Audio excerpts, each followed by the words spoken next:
bi araba mo octobre kalo tile fɔlɔ aw bena o kunnafoniw bɛɛ lajɛlen sɔrɔ. Kiri tɔgɔla tɔnsigiba min ka kan ka kɛ an ka jamana kɔnɔ a baara ɲɛbilaw daminɛna kɛrɛnkɛrɛnna Bamakɔ distriki olu fana ye u ka kiri awa tɔgɔla tɔnsigiba daminɛ o kow daminɛna CICB la o kɛnɛ dayɛlɛli kotigiya kun bɛ k'a dɔn minisiri bolo min b'an ka jamana kiri kow kunna ni ala sɔnna ma aw bena o kunnafoniw fana sɔrɔ wa k'a dɔn Fatimu Diko fɛ. Mali telesoba filɛbaw an ka foli bɛ aw bɛɛ lajɛlen ye ka bɛɛ bi araba mɔ octobre kalo tile fɔlɔ aw bisimila Mali telesoba ka kunnafoniw kɛnɛ kan kala duniya k'a fɔ min ye Mali lɔgɔlidenw ye olu ka kalan wulila kalan wuli min ni a kɛra jigiya ani nisɔndiya o kɔnɔna la ka bɛn san kura san 2025 ka se san 2026 mɔ o ko bɛɛ lajɛlen kɔni n'u donna an fɛ Mali kɔnɔ yaninɔ min ye k'a dɔn ni kalan ta kura in ye a kɔni b'a ka kɛ yasa hali bi kana ni hakina kuraw ye minnu bɛ yɛlɛma ko fɔ ka don an ka jamana kalankow la minnu bɛ kala lakika ani a ɲuman di an ka jamana denmisɛnw ma minnu bɛna kɛ siniɲɛsigi ye an faso ma o de hukumu kɔnɔna na Darsalamukaw fɛ nin nɔ olu ka école min bɛ ni a bɛ wele ko second cycle awa ka dɔn baaraw n'u donna ye kala kun fɔlɔw dira maa min fɛ o ye Jakite Madina Sako ye Ismaila Sise ale tun bɛ o kɛnɛ kan. Sankura kalan baaraw nun donna bi an ka jamana selege naani bɛɛ lajɛrɛlen na an ka minisiri fɛ min ɲɛsilen do duguma kalankow ma nin baaraw kɛra kalanso la min bɛ Dar es Salaam ni u b'a wele ko école fondamentale Gawusu Darabu. Professeur Madame Sako Madina a ye leçon ɲɛnama kɛ an ka laadaw kan an ka patrimoine tubabu ko patrimoine an ka culture an ka danbe fɛn bɛɛ kuru in ɲana kosɛbɛ bɛɛ y'a fɔ ça veut dire que ɲina kalan a bɛ daminɛ ni fɛn ɲanama de ye kuru min kɛra ka ɲa mɔgɔw cayara élèves cayara an ka partenaires fana nana k'an dɛmɛ ka kitu nana ni kitu ye k'a distribuer sɔgɔmada in na donc ministre tɔw fɔ u caman de nana ka na lancement kɛ. O kɔ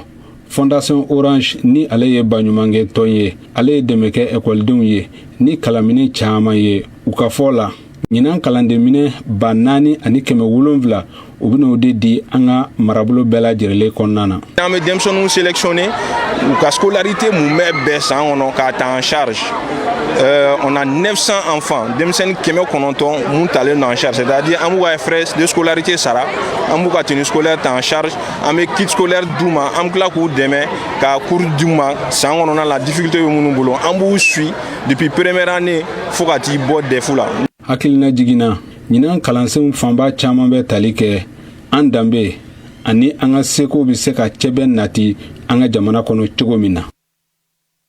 I n'a fɔ a yɛrɛw ye a ye jaw la cogo min na minisiri caman olu kun bɛ nin kɛnɛ in kan hali bi an bɛ to lɔgɔlita hukumu kɔnɔna na ka bɛɛ bi araba mɔ octobre kalo tile fɔlɔ min ye k'a dɔn Mali seleke naani bɛɛ lajɛlen ye kalanw daminɛna yen nɔ an ka awa kunnafonidilaw ka wulikajɔ ani u ka ɲininiw bɔra o kan k'a dɔn k'a fɔ ko o baara in kɔni a sabatilen don k'a sababuya kɛ an ka jamana ɲɛma ani kalanko ɲɛnabɔbaw olu ka cɛsiri ni u ka timinandiya ye yaasa kalanko ka se ka bila a ka dɔ bɔlɔ kelen kan an ka kunnafoni na Kader Sise ale ni Umar Katraore olu kɔni ye munumunu salo kɛ Bamakɔ foroba lɔgɔliw ni o ye jamana ka lɔgɔlisow ani kɛnyɛrɛ lɔgɔlisow ye u ye kunnafoni min sɔrɔ fo ka taa se Katimɔ olu dɔw fana filɛ nin ye. Dugumakalan ni cɛmancɛ kalan 2025 2026 san daminɛra bi araba octobre kalo tile gale Mali jamana fan bɛɛ lajɛlen na. An ka jateminɛw la n'a sɔrɔ ni kalanta daminɛ kɛra i n'a fɔ jamana ɲɛmɔgɔbaw olu y'a laɲini cogo min na. An y'a ye kɛnyɛrɛye kalansow la ko kalanta kɛra a ɲɛma misalu la kɛnyɛrɛye kalanso min bɛ Kati Malibugu ni o bɛ wele complexe scolaire Nampondo Sanogo ani ni lycée privé Aminata Kamara Kati Kɔgɔ plateau kalandenw ni karamɔgɔw dafalen kun do ye. An fɛ yan klasi bɛɛ tara bi an y'a daminɛ ni drapeau yɛlɛ ye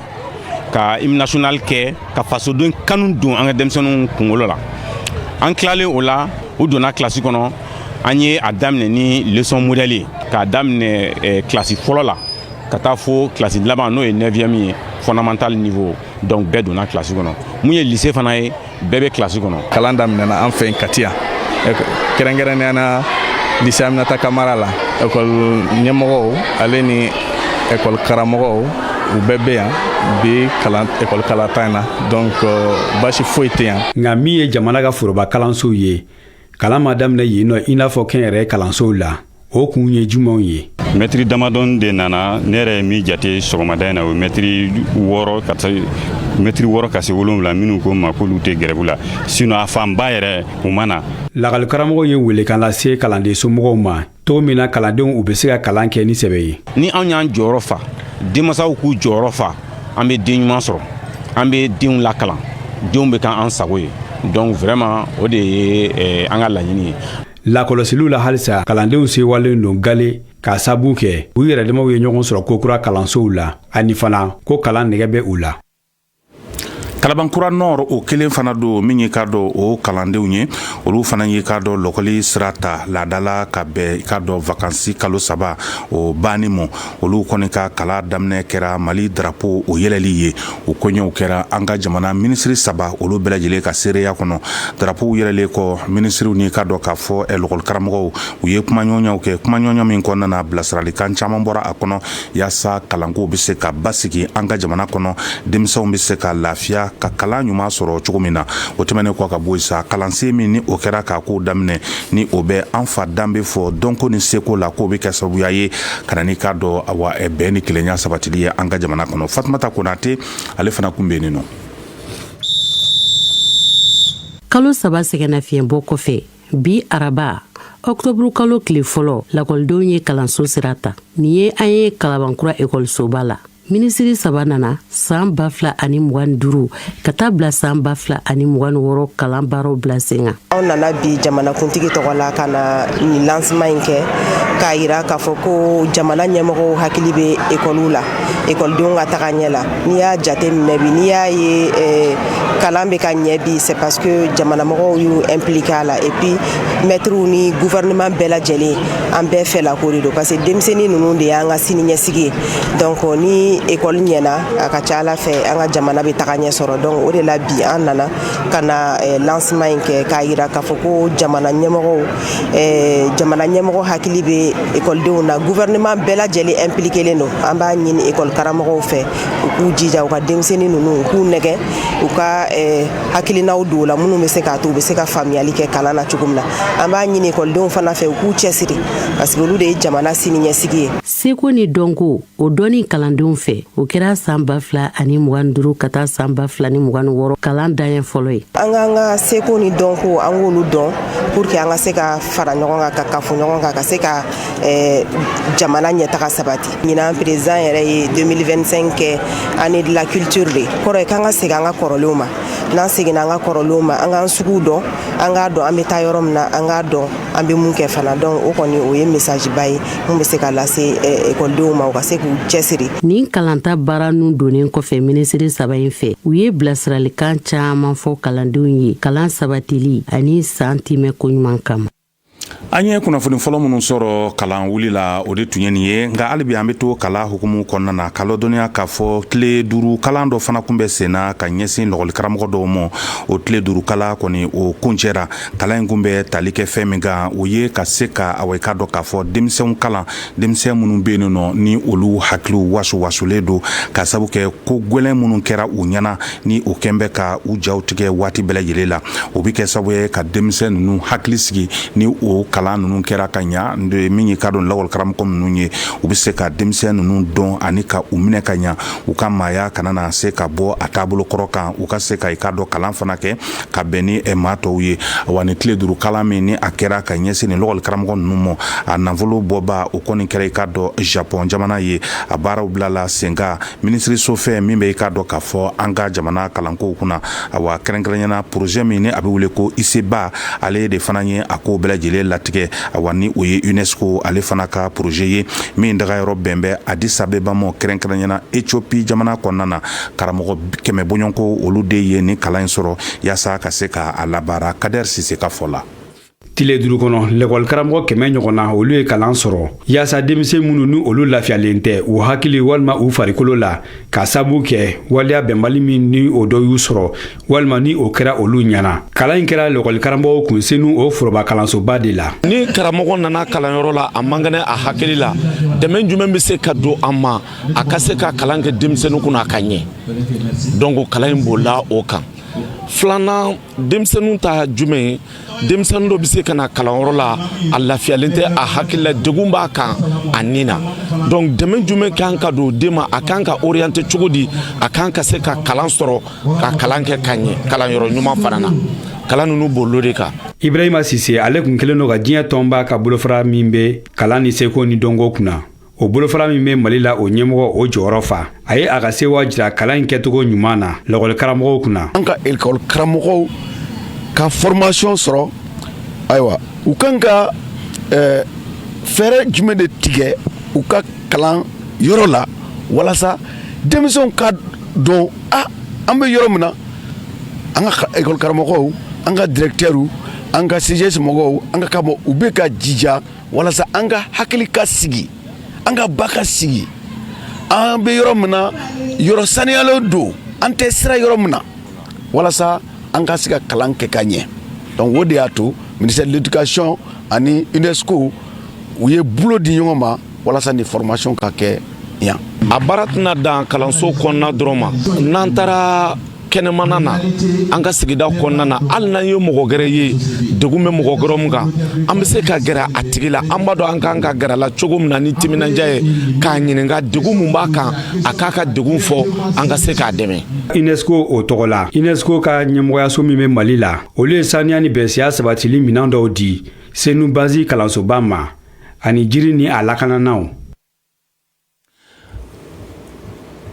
Kiri tɔgɔla foroba lajɛba min ka kan ka kɛ an ka awa jamana kɔnɔna na o ɲɛbila baaraw daminɛna kɛrɛnkɛrɛnyana Bamakɔ district ye u ka awa tɔnsigiw daminɛ tɔnsigi min ni a ko bɛɛ lajɛlen sabatira ntɛnɛndongo CICB la a kun ye min ye ka dɔ kiri kow ye a ka se ka ɲɛdɔn ka faamuyali di awa ka dɔ jamana kɔnɔdenw ma awa min ye dɛmɛ kɛbaw ye ani ka taa se société civile ma olu kɔni ni kiri ko la maa faamuyalenw u bɛna hakilijagabɔ kɛ degun minnu bɛ kiriko la an ka jamana kɔnɔ awa fɛɛrɛ jumɛn bɛ se ka sɔrɔ ka o degun ninnu wuli awa a kɛnɛ dayɛlɛli kɔni o koɲɛ kun bɛ minisiri bolo min bɛ an ka jamana kiriko maaw ka hakɛ ani jamana tamasiyɛnw olu kɔlɔsili kunna awa i k'a dɔn minisiri min bɛ musow denmisɛnw ani du ka lahalaya kunna ale fana kun bɛ a kɛnɛ kan Fatim Diko ale bɛna tɔ fɔ an ye.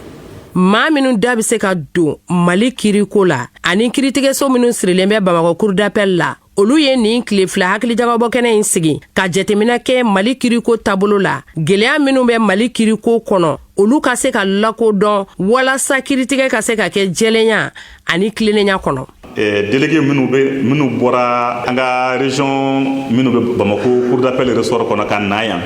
an b'u bɛɛ fo k'u waleɲuman dɔn an b'a ɲini u fɛ gɛlɛya o gɛlɛya min bɛ justice kɔnɔ u ka a bɛɛ jateminɛ gɛlɛya sugu jumɛn don mun de y'a sababu ye an bɛ se ka mun de kɛ ka fɛɛrɛ sɔrɔ a la pour que justice a ka kɛ an sago ye o de ye an ka laɲini ye an minnu bɛ justice kɔnɔ a tɛ komi justice b'a dan ma population b'a dan ma non justice ye population ka justice de ye a kan ka kɛ population sago de ye sariya batoli kɔnɔ. Kiri kunkanko lajɛ in kɛnɛ kan da bɛna don fɛn caman na n'o dɔw ye kiiritigɛlaw ani jamana kɔnɔdenw bɛ fili minnu kɔnɔ kiiriko nasira fɛ fo ka taa se kiiritigɛlaw ka fini dontaw o n'a ɲɔgɔnnaw ma. Ni ko dɔw kɛra mɔgɔw b'a fɔ n'i y'a ye nin kɛra wari de dira a la n'i y'a ye nin kɛra influence de kɛra a la ka sɔrɔ justice yɛrɛ taabolo de y'o ye a dɔw fana bɛ malheureusement binganiw don bingani walew fana bɛ yen. Donc dɔw b'o kɛ donc n'o fana kɛra o fana tɛ ko ɲuman ye donc an kan ka sigi ka nin bɛɛ de jateminɛ fili minnu bɛ ka ye population fan fɛ fili minnu bɛ ka ye acteurs judiciaires fan fɛ cogo di an bɛ se ka o filiw bɛɛ bɔ yen pour que an ka justice a ka se ka tilen an bɛ to ka robo minnu don ka na kiiri tigɛ est-ce que o ni an ka culture bɛ ɲɔgɔn ta est-ce que n'an ye robo don ka na sigi an ka population kɔrɔ mɔgɔw bɛ an ye i n'a fɔ u ka juge i n'a fɔ a kun bɛ ka kɛ lawale la an ka jamanaw kɔnɔ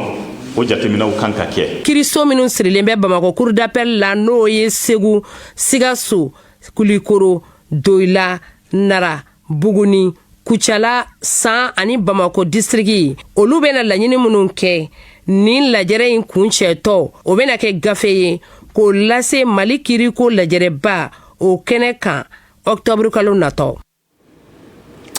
Ramu ani ka taa se ka dɔ k'a fɔ kanam ma olu ye bana ɲɛsigi cakɛdaw ye wa cakɛda minnu bɛ bunadamaden dɛmɛ k'i ka bana furakɛli musakaw nɔgɔya i ma kosɛbɛ o de kumu kɔnɔna na u ni Mali cikɛlaw sɛnɛkɛlaw olu ka foroba soba ni a bɛ wele ko chambre d'agriculture ani ka taa se Mali bolola baarakɛlaw fana ka foroba soba mɔ ni a bɛ wele ko APCM olu kɔni ye lajɛ dɔw kɛ lajɛ min ni a bɛna kuma ka dɔ k'a fɔ sɛbɛnfuraw kan sɛbɛnfura min ni a bɛ ni cakɛda fila ninnu ani ka fara ka dɔ sɛnɛkɛlaw ni bolola baarakɛlaw ka soba filaw u ka baara ɲɔgɔnya sabatili kan nka fo u k'a dɔn fɔlɔ ramu ani kanam yɛrɛ ye fɛn min ye baaraw ka kan ka kɛ ni sɛbɛnfura ye jumɛnw ye min bɛ sariya labatoli ko fɔ o ni a ɲɔgɔnna wɛrɛw min ye k'a dɔn Fatim Diko ye a tun bɛ o fana kɛnɛ kan a nana n'o kunnafoniw ye. Kabini san 2009 an m'o sigira an fɛ Mali la saratalaw furakɛli ka se ka nɔgɔya jamana kɔnɔ den tɔ minnu tɛ sarata kalo la walasa olu ka se ka furakɛ nɔgɔya la camancɛ fanga ɲɛmaa Rami hakilila ta o hukumu de kɔnɔ kanam ye hakili jagabɔ kɛnɛ 2 sigi sɛnɛkɛlaw ani bololabaarakɛlaw ye ka bɛnkan dɔw labɛn Rami bɛ se ka sɛnɛkɛlaw ani bololabaarakɛlaw furakɛ cogo min ka bɛn u yɛrɛw ka sɔrɔ ma. Le président de la transition le général d'armée Assimi Goïta a y'a fɔ an ye aw ye baara kɛ kanam pour que an bɛ se ka maliyɛn bɛɛ ta assurance maladie la cogo min parce que maliyɛn bɛɛ ka droitlen b'a a la donc bi ta bɛ ɲɛsinnen bɛ monde agricole de ma sɛnɛkɛlaw agriculteurs ani éleveurs bi ta b'olu de kan donc n'olu na baara kɛ pour que k'a dɔn k'a fɔ maintenant cogo jumɛn ni cogo jumɛn na olu bɛ se ka na don assurance maladie la cogo min na mais a tɛ changer an m'o bɛ ta cogo min na CRPN la u bɛna don u fana bɛ ta o cogo kelen na donc n'i taara furakɛli la kɛmɛ sara la e bɛ 30 dɔrɔn de sara donc o tɔ 70 ayiwa assurance maladie obligatoire maintenant a bɛna kɛ régime d'assurance maladie universelle ye olu de b'o wɔrɔ sa. Lajɛ in dayɛlɛni kɛnɛ kan sɛnɛkɛlaw y'u ka gɛlɛyaw da jira kanam ɲɛmaaw la. Nin sigi in hakilila ɲumanba don kanam bolo anw fana nana ka a yirula u ka jate minɛ anw tɛ saratalaw ye mais an tɛ delilikɛlaw fana ye an t'a fɛ an ka furakɛ fu donc an ka sɔrɔ k'an ka sɔrɔ de jate minɛ Rami in bɛna dilan cogoya min na pour que a ka bɛn ni anw ka sɔrɔ kɛcogo ye nin baara ninnu o ye anw k'an ka hakilinaw yirula u bɛ produit min kan ka dilan sisan nɔ a bɛ dilan cogo di k'a bɛ se ka sɛnɛkɛla bɛɛ nafa. Kɛnɛ 2 minnu sigira sɛnɛkɛlaw ani bololabaarakɛlaw ye a bɛɛ kun cɛra ni bɛnkan dɔw ye Rami bɛna baara kɛ ni minnu ye. Donc an bɛ se k'a fɔ an bɛ wagati min na ko sisan bɛnkan sɔrɔla kuma caman na a tɔ ye wariko ye wala wariw bɛ sara cogoya di an kɔni b'a dɔn min ka sɔrɔ ye min ye ani wagati minnu kɔnɔ u bɛ se k'a sara an y'o bɛɛ proposer. Rami sigira Mali la walasa jamana kɔnɔ den minnu tɛ kalo sara ta olu bɛɛ ka se ka furakɛli sɔrɔ nɔgɔya la. Min ye ka dɔ k'a fɔ cakɛda ye ni ale bɛ nɛgɛjuru sira baaraw kɔlɔsili ani pɔsuko sabatili kunna an fɛ ne a bɛ wele ko AMRTP ani consommateurs ye u ka san tɔnsigiba kɛ a bɛ fɔ min ma ko forum u ka tɔnsigiba in kumana fɛn min ka baro dakun hukumu kɔnɔna na o ye k'a fɔ ko maa minnu b'a ka nɛgɛjuru sira ninnu nafaw bɔ ko ka se ka olu bugulatigɛ dɔn nafa min bɛ o fana na maaw tɔgɔla kunnafoniw lakanani siraw fɛ faso jama ka se ka kuma o fana kan nin tɔnsigi min ni a kɛra a bɛ ka dɔ AMRTP ale ni consommateurs ka bolodon ɲɔgɔn bolo baaraw ko fɔ minnu bilala sen kan kabi san 2000 ni san 10 waatiw la min ye AMRTP ale kotigi ka fɔ la a kɔni y'a yira k'a fɔ ko nin tɔnsigi in kɔnɔna na min ye laɲiniba caman ye olu bɛna bila sen kan laɲini min ni a bɛna kɛ maaw fɛ minnu bɛ tɔnsigi yɛrɛ kɛnɛ kan ka bɛn ni lajɛba in ma Kader Sise. jamana ka cakɛda min sigilen do jamana kɔnɔna nɛgɛjuru siraw koɲɛw ma ani a bɔlɔlɔ siraw ni o be wele tubabukan na bakurubayala AMRTP ale ni association des consommateurs ni o jɛkulu sigilen do jamanadenw tɔgɔ la yaasa jamanadenw be u kunna wari bɔ ka don fɛn minnu na o ka se ka kɛ u nafalan ye u ye u ka sa o sa lajɛrɛba fɔlɔ o baara kɛ nabagaw olu mina laɲinibaw de kɛ lajɛrɛ fɔlɔ in sen fɛ yaasa nɛgɛjurusotigi olu ka nɛgɛjuru siraw olu matarafabagaw ka olu ka hakɛw lakana nɛgɛjuru siraw fɛ ani bɔlɔlɔw kan a laɲiniba dɔ fana ye yɛlayɛla pisi minnu ni olu be feere ka o kɔn ka danaya sabati u ni u ka kiliyanw cɛ u welela de k'a fɔ a ka kɛ wajibi ye opérateur bɛɛ lajɛlen kan maa o maa n'i ka pisi b'i bolo i k'a tigi dɔn k'a si dɔn k'a bɔ yɔrɔ dɔn o gono bɛ e ni opérateur de cɛ a ka pisi b'e bolo i bɛ weleli fɛn o fɛn kɛ u b'a si dɔn o kɔrɔ ye e bɛ wele min kɛ n'i ka gundo kuma don o kan ka to e n'olu dɔrɔn de ɲɔgɔn cɛ a man ka taa yɔrɔ si la anw bɛ aw de kama maa o maa ni pisi b'e bolo anw ka a wajibi don anw ka k'aw lapasa mɔgɔ caman bɛ bibi na mɔgɔ mun tɛ Mali ka hɛrɛ fɛ olu caman b'a essayer k'an kɛlɛ bon n'u fana b'u ka kow kɛ u b'a kɛ ni téléphone n'u ye u bɛ kuma ni ɲɔgɔn ye téléphone na kuma dɔw yɛrɛ la sisan mansimafɛn b'u bolo n'a bɛ fɔ ko drone u bɛ se k'olu boli n'a ye ka taa tiɲɛni kɛ k'a sɔrɔ mɔgɔ t'a kɔnɔ bon d'abord ni an ye a dɔn mɔgɔ min ni min bɛ baara kɛ a la n'o tigi dɔnna donc i bɛ taa sɔrɔ n'a ye tiɲɛni kɛ siɲɛ kelen filanan an bɛ se k'a minɛ faamaw bɛ se k'a minɛ bon ni mɔgɔw y'a dɔn ko n'i y'a kɛ i bɛ minɛ u b'a kɛli dabila donc basigi bɛ na jamana kɔnɔ ni basigi nana jamana kɔnɔ jamana bɛ yiriwa. AMRTP ye ni lajɛrɛba in baaraw sigi sen kan kabini san 2010 waati. min ye away ka dɔ gafe kura ye o sɛbɛnna a sɛbɛnni baani kɔ away ka dɔ a carila an ka jamana kɔnɔ kɛrɛnkɛrɛnyana gafe bɛ kuma fɛn min kan o ye silamɛya ale sira tilennen ye walama a sira jɛlen wa ko yɛrɛ bilala sen kan sibiridon ko sɔgɔmada fɛ Mali silamɛw ka forobasoba la ni a bɛ wele ko o Conseil islamique du Mali ni awa gafe in sɛbɛnna an ka awa sɛbɛnnikɛla dɔ fɛ ni o ye awa denmisɛnnama ye a tɔgɔ ye ko Hamadou Umaru Touré ale yɛrɛ y'i ka dɔ jɔnjɔn ta jɔnjɔn min ni o bɛ awa ka dɔ sɛbɛnni kofɔ sɛbɛnni ɲɔgɔnda min kɛra san 2024 awa i n'a fɔ Touré Al-Zuhara ta ye a fɔ cogo min na a ko nin kɔni tɛ Hamadou Touré ale siɲɛ fɔlɔ ye a ka nin baara in na ale la ka gafe wɛrɛw sɛbɛn gafe wɛrɛ minnu ni o sɛbɛnna i ka dɔ Amadou Toumani Touré kan k'a yira k'a fɔ ko jamana ɲɛmaa don min ka wuli ka jɔ bɛɛ lajɛlen bɛnna awa i ka dɔ joli jamana jɔ baaraw ma ani ka tila ka kuma tumutu fana kan a ye gafe dɔ fana bɔ min bɛ tumutu ni a kabako fana kofɔ yaasa an ka se k'a ko bɛɛ lajɛlen dɔn min ye Hamadou Umaru Touré ye min yɛrɛ y'i ka dɔ ni awa gafe in sɛbɛn ni a bɛ kuma silamɛya sira tilennen kan Ibrahim Ag Mohamed sera ma k'a ɲininka a ye jaabi minnu sɔrɔ olu filɛ nin ye. Bon, gafe in bɛ kuma silamɛya de kan a parti saba de b'a la i n'a fɔ l'islam yɛrɛ bangena yɔrɔ min na ani Muhammad sallallahu alaihi wasallam an kuntigi ka parcours a ka passé ani silamɛya yɛrɛ jɔsenw ye quoi. Bon, a tranche fɔlɔ bɛ kuma n y'a fɔ cogo min na tranche fɔlɔ bɛ kuma silamɛya yɛrɛ bangena yɔrɔ min na min ye dugu min ye arabi ani Muhammad sallallahu alaihi wasallam ka histoire ale yɛrɛ ka histoire comment dire a ye gɛlɛya minnu sɔrɔ ani révélation nana ma wagati minnu na ka se ka islam yɛrɛ sigi sen kan ani silamɛya jɔsenw seli ni sun ni jakabo ni fɛn camanw ye quoi. min ye awa ka dɔ lafasali tɔn kura ye o fana bangena an ka jamana kɔnɔ lafasali tɔn in o bɛ a wele ko Fena Car awa ale ye tɔn ye awa lafasali tɔn caman min ɲɔgɔn sɔrɔ tɔn min kɔnɔna na i n'a fɔ lafasali tɔn sababuɲɔgɔnko ni o dɔ bɛ wele ko Synthèse ani ka taa se Sinem ani Sinatem ma awa olu ye u ka lajɛba kɛ awa ntɛnɛndongo a kɛra Bamakɔ yan nɔ lajɛba min sen fɛ u y'i ka dɔ ka fɔ u ka sariya sɛbɛnw kalan min bɛ kuma tɔn in yɛrɛ labaara cogo kan ani yɛlɛma minnu fana ka kan ka don sariyaw kɔnɔna na u da donna olu bɛɛ lajɛlen la ni u bɛ tɔn labaarali sariyaw ko fɔ ka ladɔnniya k'a fɔ o sen fɛ u y'i ka dɔ awa kulu dɔ sigi awa biro min kɔnɔna na maa 39 muso 11 olu bɛ a kɔnɔna na yaasa ka tɔn in lataama ani k'a laɲɛnamaya Amadou El Konare. nin lapasakulu kura min bilara sen kan a bɛ wele ko Fena Car lɔkɔli seko ni dɔnko ani ɲinini lapasa kulu saba faralen do ɲɔgɔn kan kuluba kelen kɔnɔ. A sigili bɛnkanw n'a sariya sɛbɛnw falen falenen u ni ɲɔgɔn cɛ ka o kɔnɔkow kalan k'u faamuya k'an sɔn u ma u ye bɛnkan biro sigi k'o ɲɛmaya kalifa Dirisa Kulubali la. Bila mina min kɔnɔ fɔlɔ o ye confiance ye.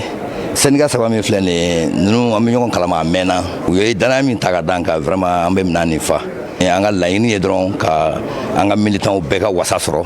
n'u y'u ka laɲini u ka droit n'u ka fɛngɛ condition de vie k'a bɛɛ nɔgɔya u ye. Militants bɛɛ ma bɛɛ k'i cɛsiri. Anw minnu filɛ nin ye les 3 secrétaires généraux anw de ye chance sɔrɔ ka se ɲɛma o t'a yira k'a fɔ an cɛsirilen don nin bɛɛ ye mais an ka baara foyi tɛ laɲini sɔrɔ ni base tɛ donc base k'u cɛsiri u k'an dɛmɛ an ka action na n'an ye fɛn o fɛn bolola u k'an soutenir.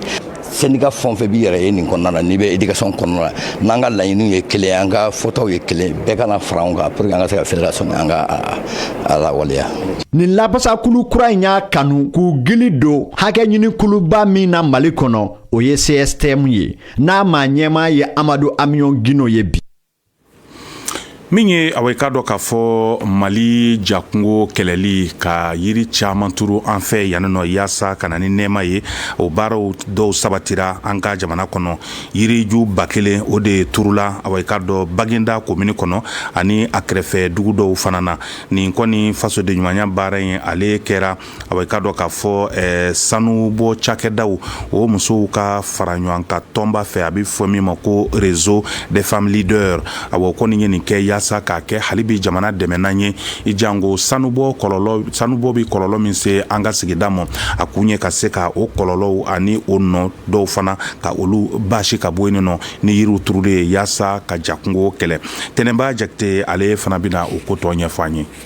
Muso jɛkulu min bɛ yen n'a bɛ wele ko réseau des femmes leaders dans le secteur minier o bɔlen filɛ ka yiri siɲɛ 200 turu Baginedakaw fɛ u ye angɛrɛ bɔrɔ 20 di u ma yiri ninnu ka lamɔ n'u ladonko ɲuman kama u ka laɲini dɔ ye ka jamana fan bɛɛ kɛ yiri siɲɛ ye walasa ka wagati yɛlɛma kɔlɔlɔw kunbɛn. Muso mago bɛ yiri la fan bɛɛ muso de fɔlɔ bɛ yiri utiliser sɔni a nafa ka se tɔw ma an b'a den dun an b'an ka yɔrɔ dilan n'a ye an b'an ka tobiliw kɛ n'a ye an bɛ furakɛliw kɛ n'a ye furakɛliba ninnu musow de bɛ I den mana wolo dɔrɔn I bɛ taa furabulu ɲini k'i den ko n'a ye donc anw de mago bɛ yiriw la donc an ye Baginda choisi vraiment Baginda ye yɔrɔ ye non seulement a ka surun Bamako la mais u ye espace d'an ma. Bon musow de don u wulila k'a fɔ an ɲɛna k'u bɛ fɛ ka yiri turu donc o fɔlen ka u bɛ yiri turu se wɛrɛ t'an ye k'u dɛmɛ kɔ parce que yiri turu ye école agro-sylvo-pastoral yɛrɛ ka mission ye I b'a ye n'i sera école yɛrɛ la I b'a ye k'a fɔ déjà anw ye yiri min turu ye a ka bon a ka ca a kun ye min ye pour que sini ma sinikɛnɛ ma bɛɛ ka se k'i yɛrɛ ye yɔrɔ dɔ la jamanajɔ la donc o de kama an y'u dɛmɛ. Ni faso de ɲumanya wale min kɛlen filɛ nin ye réseau musow fɛ a bɛ bila yiri turu wagati kɛrɛnkɛrɛnnen hukumu kɔnɔ. Mɔgɔ min bɛna ka yiri 1000 d'i ma k'i ka turu I ka sigida la ne hakili la a ye jɛnatigɛ de d'i ma an bɛ Ala deli muso minnu kɛra sababu ye an balakaw kana ni yiri di Baginda ma yiri 1000. Ni yiri turu min kɛlen filɛ nin ye Baginedakaw fɛ yen réseau des femmes leaders dans le secteur minier jɛkulu musow fɛ a ɲɔgɔnna wɛrɛw bolodalen don u fɛ Bagineda kɛrɛfɛ dugu la kɛrɛnkɛrɛnnenya la Kaselakaw fɛ yen. Ni a kɛn bɛ ka jateminɛ a bɛ tile damadɔ bɔ min ye ka dɔ ja dɔw ye o b'a ka tɛmɛ bɔlɔlɔ kan ja min kɔnɔna na aw b'a ye k'a fɔ ko kɔnɔ caman olu tan bɛ bi foro dɔw kan ni ka a ɲɔw dun awa u y'a yira k'a fɔ ko ni kɔnɔ ninnu bɛ yɔrɔ min na o ye Bankasi mara de ye kɛrɛnkɛrɛnnena n'o ye a cercle ye a cercle dugu dɔw fana ni o y'i ka dɔ Bayi ani Kolongo Habe ye awa min ye awa OPV ni o ye cakɛda ye min bɛ an ka dannifɛnw ni kungo kɔnɔ yiriw lakanani ko fɔ o kɔni ye awa ka dɔ nin ja ninnu ngalontigiya k'a fɔ k'u b'a ka yɔrɔ minnu fɔ ko o jaw tɛ wa ko o tɛ an ka dugu ninnu ye min ye awa OPV awa directeur général ni o ye a kotigiba ye ale ye o laseli kɛ ntɛnɛndon ko ka bɛn septembre kalo tile 9 ma a ye walawalali minnu di an ka jɛ k'o lamɛn ɲɔgɔn fɛ. Kunnafoni min bɛ ka circuler bɔlɔlɔ sanfɛ o ma ta an ka jamana kɔnɔ yɛrɛ o taara Cameroun depuis 2021 et puis suma min bɛ ka yira vidéo ni la o yɛrɛ ɲɔgɔn tɛ Bankasi mara la kɔnɔ kɔni bɛ Bankasi mara la mais video bɛ ka min yira o tɛ Bankas ye. Bankas ta an b'a kalama an bɛ ka solution ɲini a la pour que an ka se ka sɛnɛkɛlaw dɛmɛ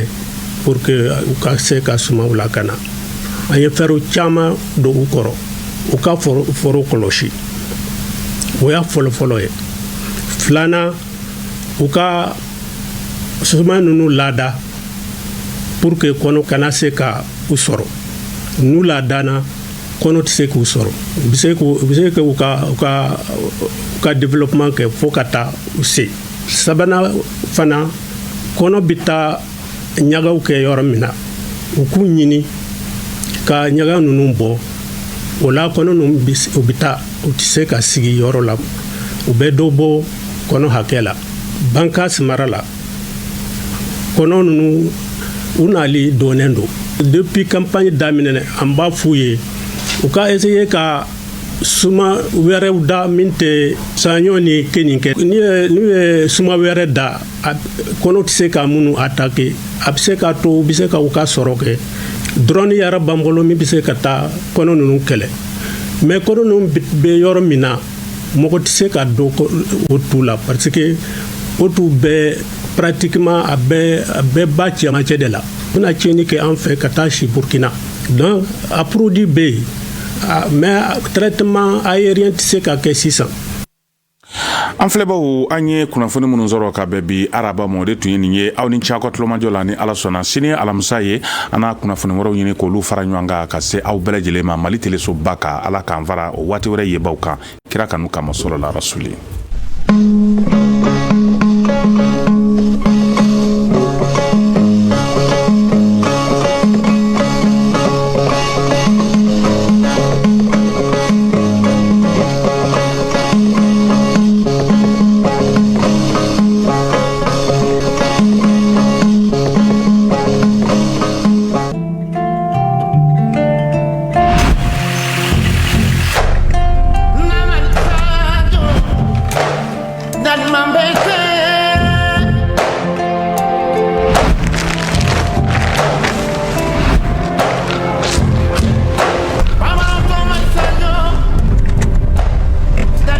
An ka sɔrɔdasiw ye faso ni ani faso danbe. N'i ko jamana ɲɛta i ko jamana finitigiw ka seko an'u dɔnko.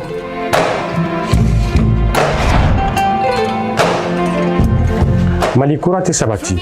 ne Mali sɔrɔdasiw jɔyɔrɔ ma dɔn ani k'u ka kɛwalew waleɲuman dɔn. N'i ko Mali sɔrɔdasiw i ko anw Maliyɛnw an ka jɛ ka Mali sɔrɔdasiw jukɔrɔma tintin.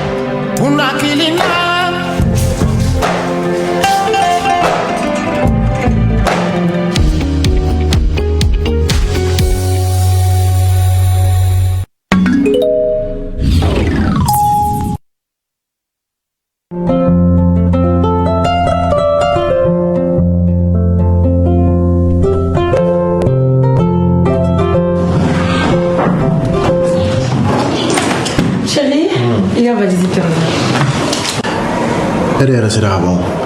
an ye jatew ɲɛnabɔ joona. D'accord, problème t'a la.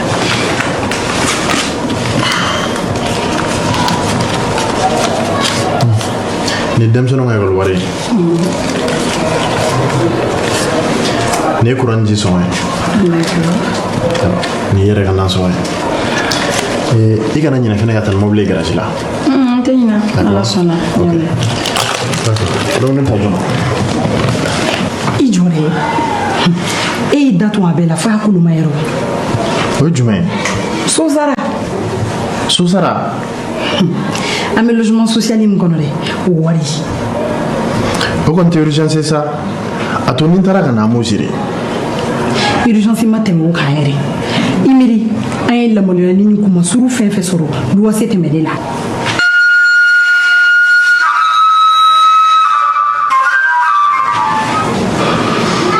I ye tiɲɛ fɔ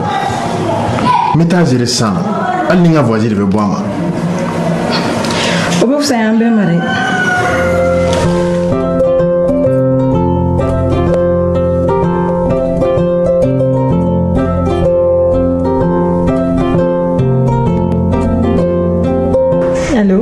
Chérie? Oui, chérie. I bɛ se k'i hakili latigɛ. N bɔra ka so wari sara sisan. I ye so sara? O diyara n ye kojugu. Wa n bɛ layidu d'i ma. A juru tɛna yɛlɛnna tuguni. Kasi ni ɲuman ye. Prends bien soin de toi. Bon vol. Bisous. Logement sociaux bɛ aw minnu bolo. A k'a dɔn k'a fɔ a kalosara sarali a waati la a n'a cogo la o ye fasodenɲumanya wajibiya baara ye a bɛ kɛ sababu ye waati nataw la so ninnu kana minɛ aw la ka so ninnu sara o sara cogo la a n'a sara waati la a bɛ kɛ sababu ye gouvernement ma logement sociaux ko a baara ka se ka mɔnɔbɔ o tumana a ye so ninnu sara o sara cogo ni o sara waati la walasa sow ka to aw bolo nin kun ye laseli ye ka bɔ minisiriso la min ɲɛsin bɛ duguba sigi kow ɲɛnabɔli ma siso kow jamana fiyɛfiyɛ kɛnɛw labɛncogo dugudenw kungo ɲɛnabɔli ma ka tɛmɛ a ka cakɛda fɛ min bɛ wele ko office malien de l'habitat OMH. La maison du Hajj informe les candidats au pèlerinage 2026 au lieu saint de l'islam que les dispositions sont prises par les autorités saoudiennes et maliennes pour le bon déroulement du Hajj. Ainsi, il est demandé à tous les candidats d'entamer déjà les démarches pour les inscriptions au niveau de la maison du Hajj pour la filière gouvernementale et au niveau des agences agréées pour la filière privée. Les Maliens établis à l'extérieur sont aussi concernés. Ils peuvent prendre contact avec la maison du Hajj ou s'informer auprès des agences privées. Cette année, la date limite des inscriptions est le 31 décembre 2025. Ceci permettra aux autorités chargées du pèlerinage de prendre les dispositions idoines en termes de déplacement, d'hébergement, de nourriture ou d'autres services. Tous les candidats sont invités à se conformer à la date limite du 31 décembre pour éviter des surprises désagréables. La maison du Hajj compte sur la bonne compréhension de tous et reste à la disposition de l'ensemble des Maliens pour toute information complémentaire. Vous pouvez nous joindre au numéro suivant 223 20 29 50 98 79 31 47 69.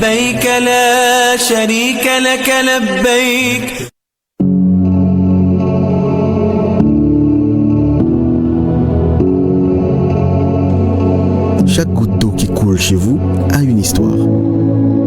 À la Somagep SA, nos équipes sont à pied d'œuvre, avant même l'aube. Nous pompons l'eau de notre cher fleuve Niger, source de vie. Mais l'eau du fleuve, hélas, est de plus en plus trouble. Cela rend notre travail plus complexe. Grâce à des équipements de pointe et l'expertise de nos techniciens, nous travaillons cette eau. Un processus qui demande du temps, de la rigueur et une surveillance constante pour garantir sa pureté. Chaque minute supplémentaire passée à traiter l'eau, chaque intervention de nos agents sur le terrain est dédiée à un seul objectif, vous assurer l'accès à une eau potable, saine et disponible à tout moment, 24 heures sur 24, 7 jours sur 7. Somagep SA, l'eau potable, notre engagement pour votre bien-être. Le directeur général du CENU informe l'ensemble des bacheliers de la session de juin 2025 de l'ouverture de la campagne de création de compte Samamoni et de la demande de bourse en ligne du 23 septembre au 31 octobre 2025 pour la création du compte Samamoni indispensable pour le paiement des allocations financières. Les bacheliers sont invités à s'inscrire en ligne sur https://cenu.sama.money et à téléverser les pièces suivantes: numéro de téléphone mobile enregistré au nom de l'intéressé, quel que soit l'opérateur, photo de la fiche d'identification de la carte SIM, photo de l'extrait d'acte de naissance, photo de l'attestation originale du baccalauréat, photo d'une pièce d'identité biométrique en cours de validité ayant servi à l'enregistrement de la puce, fiche RAVEC avec photo, passeport, carte NINA ou carte biométrique. Les bacheliers qui n'ont pas de pièce d'identité biométrique peuvent, à titre exceptionnel, utiliser celle de leur père ou mère biologique. Pour le dépôt de la demande de bourse en ligne, chaque bachelier doit télécharger l'application Mon CENU disponible sur Play Store et App Store, créer son compte CENU et téléverser les documents ci-après: photo de l'original du relevé de notes du bac, photo de l'extrait d'acte de naissance, photo du certificat de nationalité, photo buste de l'intéressé. Il est important de savoir que le paiement de la contribution aux œuvres universitaires, 5 000 francs CFA, se fait directement via l'application Mon CENU. Avec les comptes compte Samamoni créé ou en composant le code dièse 600 dièse option Senou. Les bacheliers disposant des pièces sociales, certificats de décès, de maladie ou de handicap doivent se présenter physiquement au Senou, munis de l'original de la pièce et du récépissé de dépôt de la demande de bourse générée par l'application. Les bacheliers peuvent à tout moment connaître la validité de leur demande de bourse via le système Senou Kibarou en envoyant par SMS au numéro 3600 le message numéro matricule demande. Le directeur général du Senou invite les nouveaux bacheliers à respecter les conditions et délais pour un traitement efficace de leur allocation.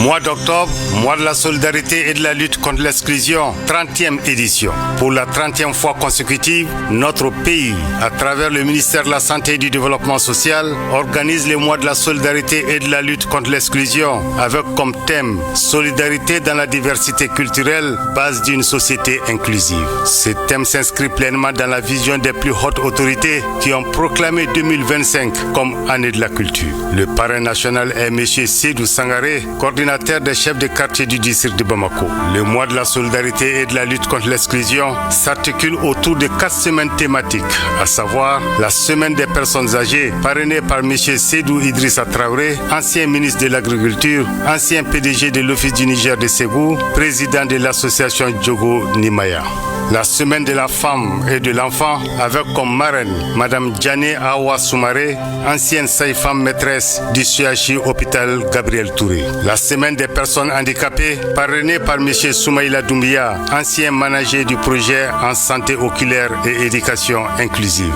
La semaine de la jeunesse, de l'emploi et de l'entrepreneuriat dont le parrain est M. Abdoulaye Konaté, artiste peintre, membre du conseil d'administration du Fonds pour la culture. Du 1er au 31 octobre, soyons aux côtés des personnes vulnérables pour les aider à retrouver espoir, dignité et perspective pour l'avenir. La solidarité, plus qu'un mot, est un véritable moteur de cohésion sociale essentiel pour faire vivre un Mali réconcilié dans un climat apaisé. Solidarité dans la diversité culturelle, base d'une société inclusive, agissons ensemble. Sous la haute présidence du président de la transition, chef de l'État, le général d'armée Assimi Goïta, et le parrainage du ministre de la Jeunesse et des Sports, chargé de l'instruction civique et de la construction citoyenne, Abdul Kassim Ibrahim Fomba, le Mali abrite du 5 au 18 octobre 2025 le tournoi IFOA A Zone 2 de football, qualificatif pour la phase finale de la CAN des moins de 17 ans. La compétition regroupera 8 pays de la zone IFOA A, repartis en 2 groupes. Groupe A, le Mali, pays hôte, le Libéria, la Gambie et la Guinée-Bissau. Groupe B, le Sénégal, la Sierra Leone, la Mauritanie et la Guinée. 3 stades entièrement rénovés sont retenus pour la compétition. Le stade Mamadou Konaté, le stade Wenzen Koulibaly de Bamako et le stade Diarra H de Koulikoro. La cérémonie d'ouverture et le match inaugural sont prévus le 5 octobre 2025 au stade Mamadou Konaté. Du 5 au 18 octobre 2025,